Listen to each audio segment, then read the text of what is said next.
United Kingdom. Chapter 46. Mr Slope's parting interview with the Signora. On the following day the Signora was in her pride. She was dressed in her brightest of morning dresses, and had quite a levee round her couch. It was a beautifully bright October afternoon. All the gentlemen of the neighbourhood were in Barchester, and those who had the entry of Dr Stanhope's house were in the Signora's back drawing-room. Charlotte and Mrs Stanhope were in the front room, and such of the ladies' squires as could not for the moment get near the centre of attraction had to waste their fragrance on the mother and sister. The first who came, and the last to leave, was Mr Arabin. This was the second visit he had paid to Madame Neroni since he had met her at Ullathorne. He came, he knew not why, to talk about he knew not what. But in truth the feelings which now troubled him were new to him, and he could not analyse them. It may seem strange that he should thus come dangling about Madame Neroni, because he was in love with Mrs Bold, but it was nevertheless the fact, and though he could not understand why he did so, Madame Neroni understood it well enough. She had been gentle and kind to him, and had encouraged his staying. Therefore he stayed on. She pressed his hand when he first greeted her. She made him remain near her, and whispered to him little nothings. And then her eye, brilliant and bright, now mirthful, now melancholy, and invincible in either way. What man with warm feelings, blood unchilled, and a heart not guarded by a triple steel of experience, could have withstood those eyes? The lady, it is true, intended to do him no mortal injury. She merely chose to inhale a slight breath of incense before she handed the casket over to another. Whether Mrs Bold would willingly have spared even so much is another question. And then came Mr Slope. All the world now knew that Mr Slope was a candidate for the deanery, and that he was generally considered to be the favourite. Mr Slope, therefore, walked rather largely upon the earth. He gave to himself a portly air, such as might become a dean, spoke but little to other clergymen, and shunned the bishop as much as possible. How the meagre little prebendary, and the burly chancellor, and all the minor canons and vicars choral, and all the choristers too, cowered and shook, and walked about with long faces, when they read or heard of that article in the Jupiter. Now were coming the days when nothing would avail to keep the impure spirit from the cathedral pulpit. That pulpit would indeed be his own. Precentors, vicars, and choristers might hang up their harps on the willows. Ichabod, Ichabod, the glory of their house was departing from them. Mr Slope, great as he was with embryo grandeur, still came to see the Signora. Indeed, he could not keep himself away. He dreamt of that soft hand which he had kissed so often, and of that imperial brow which his lips had once pressed, and he then dreamt also of further favours. And Mr Thorne was there also. It was the first visit he had ever paid to the Signora, and he made it not without due preparation. Mr Thorne was a gentleman usually precise in his dress, and prone to make the most of himself in an unpretending way. The grey hairs in his whiskers were eliminated perhaps once a month. Those on his head were softened by a mixture which we will not call a dye. It was only a wash. His tailor lived in St. James's Street, and his bootmaker at the corner of that street and Piccadilly. He was particular in the article of gloves, and the getting up of his shirts was a matter not lightly thought of in the Ullathorne laundry. On the occasion of the present visit, he had rather overdone his usual efforts, and caused some little uneasiness to his sister, who had not hitherto received very cordially the proposition for a lengthened visit from the Signora at Ullathorne. There were others also there, young men about the city, who had not much to do, and who were induced by the lady's charms to neglect that little; but all gave way to Mr. Thorne, who was somewhat of a grand signor, as a country gentleman always is in a provincial city. "Oh, Mr. Thorne, this is so kind of you," said the signora. "You promised to come, but I really did not expect it. I thought you country gentlemen never kept your pledges." "Oh, yes, sometimes," said Mr. Thorne, looking rather sheepish, and making his salutations a little too much in the style of the last century. "You deceive none but your what do you call the people that carry you about in chairs, and pelt you with eggs and apples when they make you a member of Parliament?" "One another also sometimes, Signora," said Mr. Slope, with a very Deanish sort of smirk on his face. "Country gentlemen do deceive one another sometimes, don't they, Mr. Thorne?" Mr. Thorne gave him a look which undeaned him completely for the moment, but he soon remembered his high hopes, and recovering himself quickly, sustained his probable coming dignity by a laugh at Mr. Thorne's expense. "I never deceive a lady, at any rate," said Mr. Thorne, "especially when the gratification of my own wishes is so strong an inducement to keep me true, as it now is." Mr. Thorne went on thus a while with antediluvian grimaces and compliments, which he had picked up from Sir Charles Grandison, and the signora, at every grimace and at every bow, smiled a little smile and bowed a little bow. Mr. Thorne, however, was kept standing at the foot of the couch, for the new dean sat in the seat of honour near the table. Mr. Arabin, the while, was standing with his back to the fire, his coat-tails under his arms, gazing at her with all his eyes, not quite in vain, for every now and again a glance came up at him, bright as a meteor out of heaven. "Oh, Mr. Thorne, you promised to let me introduce my little girl to you. Can you spare a moment? Will you see her now?" Mr. Thorne assured her that he could and would see the young lady with the greatest pleasure in life. "Mr. Slope, might I trouble you to ring the bell?" said she, and when Mr. Slope got up, she looked at Mr. Thorne and pointed to the chair. Mr. Thorne, however, was much too slow to understand her, and Mr. Slope would have recovered his seat had not the signora, who never chose to be unsuccessful, somewhat summarily ordered him out of it. "Oh, Mr. Slope, I must ask you to let Mr. Thorne sit here just for a moment or two.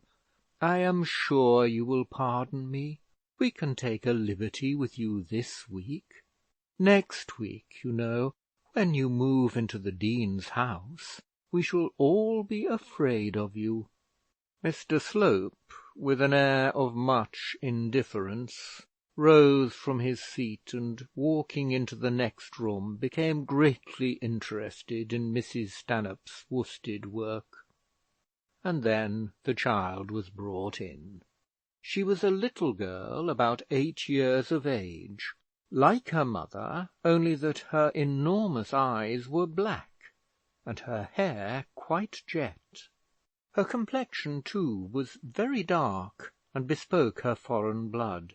She was dressed in the most outlandish and extravagant way in which clothes could be put on a child's back. She had great bracelets on her naked little arms, a crimson fillet braided with gold round her head, and scarlet shoes with high heels. Her dress was all flounces, and stuck out from her as though the object were to make it lie off horizontally from her little hips. It did not nearly cover her knees, but this was atoned for by a loose pair of drawers, which seemed made throughout of lace. Then she had on pink silk stockings. It was thus that the last of the Neros was habitually dressed at the hour when visitors were wont to call. "Julia, my love," said the mother. Julia was ever a favourite name with the ladies of that family. "Julia, my love, come here. I was telling you about the beautiful party poor mamma went to. This is Mr. Thorne. Will you give him a kiss, dearest?" Julia put up her face to be kissed, as she did to all her mother's visitors, and then Mr. Thorne found that he had got her, and, what was much more terrific to him, all her finery into his arms. The lace and starch crumpled against his waistcoat and trousers, the greasy black curls hung upon his cheek, and one of the bracelet clasps scratched his ear. He did not at all know how to hold so magnificent a lady, nor, holding her, what to do with her. However, he had on other occasions been compelled to fondle little nieces and nephews, and now set about the task in the mode he always had used. "Diddle, diddle, diddle, diddle," said he, putting the child on one knee, and working away with it as though he were turning a knife grinder's wheel with his foot. "Mamma, mamma," said Julia crossly, "I don't want to be diddle-diddled. Let me go, you naughty old man, you." Poor Mr. Thorne put the child down quietly on the ground, and drew back his chair. Mr. Slope, who had returned to the pole star that attracted him, laughed aloud. Mr. Arabin winced and shut his eyes, and the Signora pretended not to hear her daughter. "Go to Aunt Charlotte, lovey," said the mamma, "and ask her if it is not time for you to go out." But little Miss Julia, though she had not exactly liked the nature of Mr. Thorne's attention, was accustomed to be played with by gentlemen, and did not relish the idea of being sent so soon to her aunt. "Julia, go when I tell you, my dear." But Julia still went pouting about the room. "Charlotte, do come and take her," said the Signora. "She must go out, and the days get so short now." And thus ended the much talked of interview between Mr. Thorne and the last of the Neros. Mr. Thorne recovered from the child's crossness sooner than from Mr. Slope's laughter. He could put up with being called an old man by an infant, but he did not like to be laughed at by the bishop's chaplain, even though that chaplain was about to become a dean. He said nothing, but he showed plainly enough that he was angry. The Signora was ready enough to avenge him.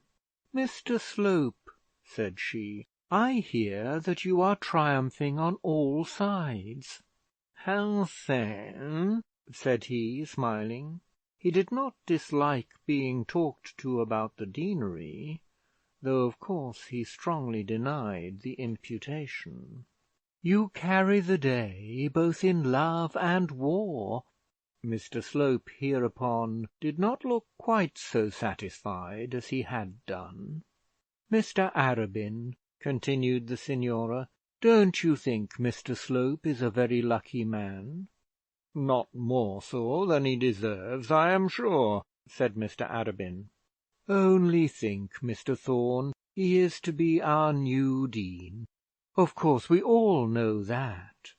"Indeed, Signora," said Mr Slope, "we all know nothing about it, I can assure you. I myself—" "He is to be the new dean. There is no manner of doubt of it, Mr Thorne." said Mr Thorne. "Passing over the heads of old men like my father and Archdeacon Grantly." Oh, said Mr Slope. "The Archdeacon would not accept it," said Mr Arabin. Whereupon Mr Slope smiled abominably, and said, as plainly as a look could speak, that the grapes were sour. "Going over all our heads," continued the Signora, "for of course I consider myself one of the chapter." "If I am ever dean," said Mr Slope, "that is, were I ever to become so, I should glory in such a canoness." "Oh, Mr Slope, stop! I haven't half done. There is another canoness for you to glory in. Mr Slope is not only to have the deanery, but a wife to put in it." Mr Slope again looked disconcerted. "A wife with a large fortune too. It never rains but it pours, does it, Mr Thorne?" "No, never," said Mr Thorne, who did not quite relish talking about Mr Slope and his affairs. "When will it be, Mr Slope?" "When will what be?" said he. "Oh, we know when the affair of the dean will be. A week will settle that. The new hat, I have no doubt, has been already ordered. But when will the marriage come off?" "Do you mean mine or Mr Arabin's?" said he, striving to be facetious. "Well, just then I meant yours, though perhaps after all Mr Arabin's may be first. But we know nothing of him. He is too close for any of us. Now all is open and above board with you, which, by the by, Mr Arabin, I beg to tell you I like much the best. He who runs can read that Mr Slope is a favoured lover. Come, Mr Slope, when is the widow to be made Mrs Dean?" To Mr Arabin this badinage was peculiarly painful, and yet he could not tear himself away and leave it. He believed, still believed, with that sort of belief which the fear of a thing engenders, that Mrs Bold would probably become the wife of Mr Slope. Of Mr Slope's little adventure in the garden he knew nothing. For aught he knew, Mr Slope might have had an adventure of quite a different character.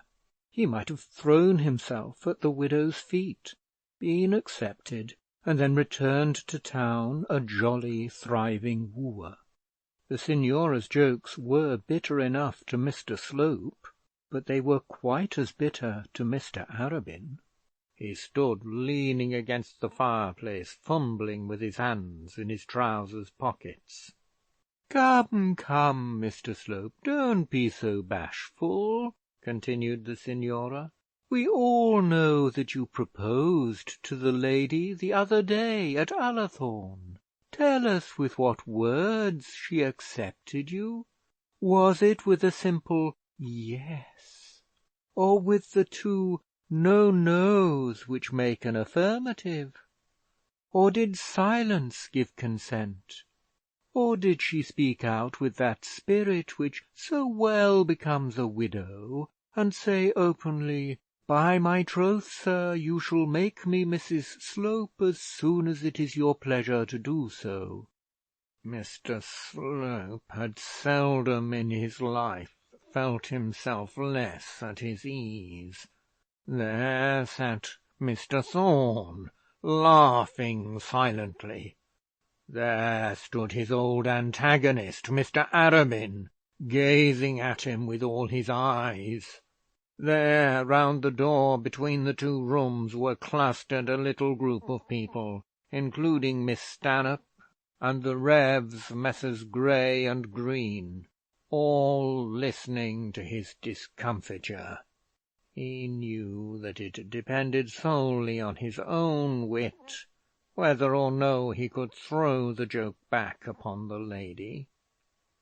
He knew that it stood him to do so if he possibly could, but he had not a word. 'Tis conscience that makes cowards of us all. He felt on his cheek the sharp points of Eleanor's fingers, and did not know who might have seen the blow, who might have told the tale to this pestilent woman who took such delight in jeering him. He stood there, therefore, red as a carbuncle and mute as a fish, grinning sufficiently to show his teeth, an object of pity. But the Signora had no pity. She knew nothing of mercy. Her present object was to put Mr Slope down, and she was determined to do it thoroughly, now that she had him in her power. What, Mr Slope? No answer? Why, it can't possibly be that the woman has been fool enough to refuse you. She can't surely be looking out after a bishop. But I see how it is, Mr Slope. Widows are proverbially cautious. You should have let her alone till the new hat was on your head, till you could show her the key of the deanery. Signora, said he at last, trying to speak in a tone of dignified reproach, you really permit yourself to talk on solemn subjects in a very improper way. Solemn subjects? What solemn subject? Surely a dean's hat is not such a solemn subject. I have no aspirations such as those you impute to me. Perhaps you will drop the subject. Oh, certainly, Mr Slope, but one word first. Go to her again with the Prime Minister's letter in your pocket. I'll wager my shawl to your shovel. She does not refuse you then. I must say, Signora, that I think you are speaking of the lady in a very unjustifiable manner. And one other piece of advice, Mr Slope. I'll only offer you one other. And then she commenced singing. It's good to be merry and wise, Mr Slope. It's good to be honest and true. It's good to be off with the old love, Mr Slope, before you are on with the new. And the Signora, throwing herself back on her sofa, laughed merrily. She little recked how those who heard her would in their own imaginations fill up the little history of Mr Slope's first love. She little cared that some among them might attribute to her the honour of his earlier admiration. She was tired of Mr Slope, and wanted to get rid of him. She had ground for anger with him, and she chose to be revenged. How Mr Slope got out of that room he never himself knew. He did succeed ultimately, and probably with some assistance, in getting his hat and escaping into the air. At last his love for the Signora was cured. Whenever he again thought of her in his dreams, it was not as of an angel with azure wings, he connected her rather with fire and brimstone, and though he could still believe her to be a spirit, he banished her entirely out of heaven, and found a place for her among the infernal gods.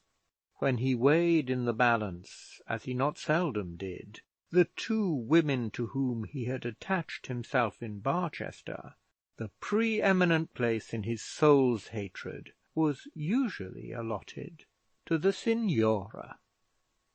End of chapter 46. Recording by Nick Whitley, Purley, United Kingdom.